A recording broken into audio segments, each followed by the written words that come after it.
Hello, and welcome to my Dr. Said talk today. I haven't done one in a while, but I have a very important message for you, my, my audience today. I just heard on the news that Vladimir Putin is warning the United States against sending arms over for Ukraine.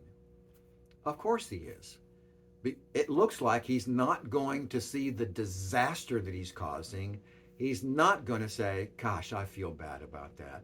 So many deaths, so many billions of dollars of destruction of buildings. I think I'd better withdraw.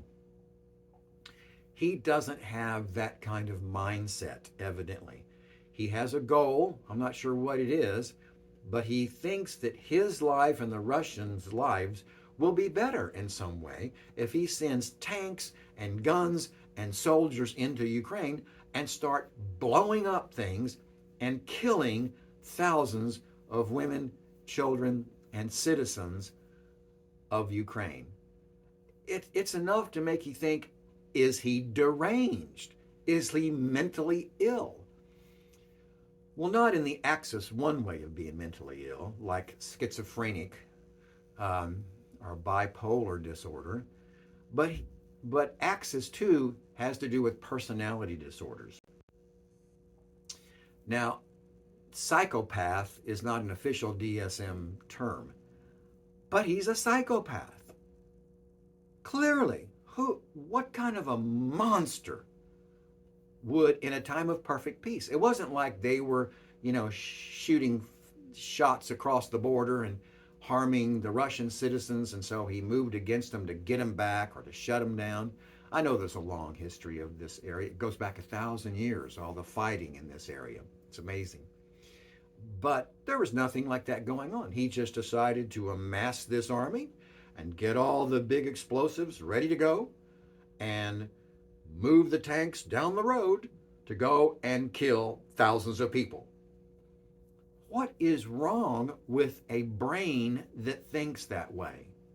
I've got to say I'm very disappointed in the psychologists of the United States.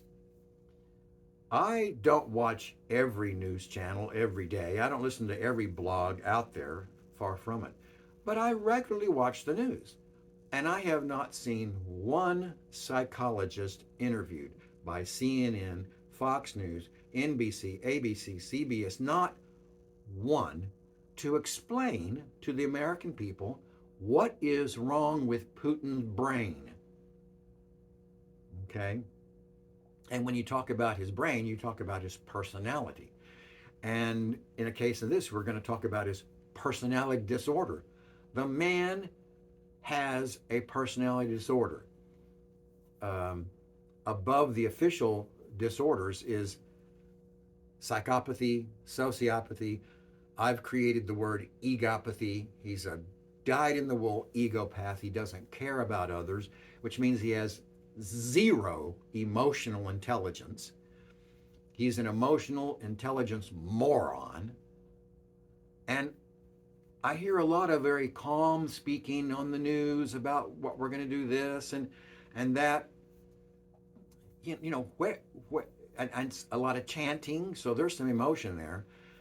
But I'm probably being more angry right now at what's going on than anybody I've ever seen. There should be crowds of people in Europe and the Middle East and America chanting angrily. You almost have to use 4-letter cuss words. What the heck are you doing? Get out of there, Putin. Withdraw all the tanks and all the soldiers. Let's not have one more person be killed and displaced and injured and homeless. Stop it. Where are the adults in Russia? Where are his parents? What were his parents like?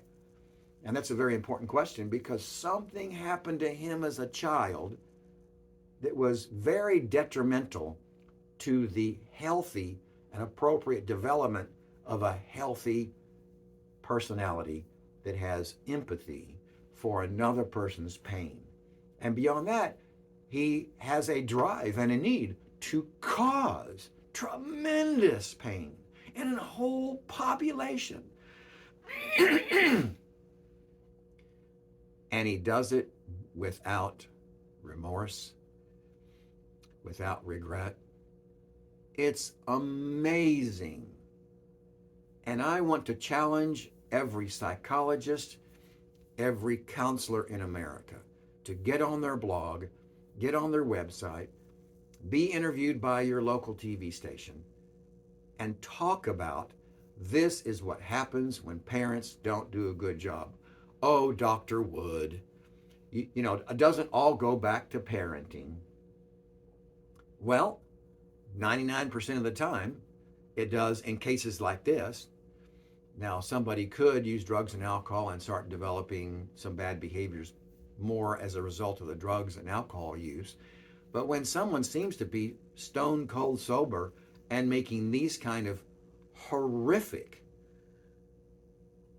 tragic, homicidal moves, you have to go back to childhood. What happened?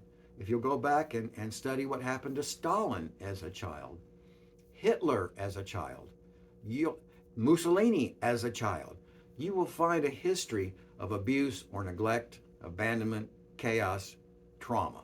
That's what you'll find. Which brings up the idea of how do we prevent future Putins from happening? Every parent in America must self-examine, become self-aware. How am I doing to make sure my child grows up happy and healthy with a good able to take care of business and to take care of other people around you and not be drawn into some kind of behavior which is hurtful to another human being, needlessly hurtful. So I hope you'll look at my other videos and where I talk about the 4 quadrants of poor parenting and make sure you, if you're a parent, not to do those 16 things, the 16 sub areas. Look at my video from that I made on February 15th, presented over at Unity Church. Let's work together with the parents of today to make sure future school shooters, parties shooters, and New York subway shooters that we just had don't happen again. How? By giving them healthy, happy childhoods. That's our goal. Thank you for tuning in and allowing me to share my thoughts today. I hope it meant something to you. I hope it moved you enough to do what you can do in your part of the country to stop these kind of horrific, homicidal behaviors. Thank you. I'll see you next time.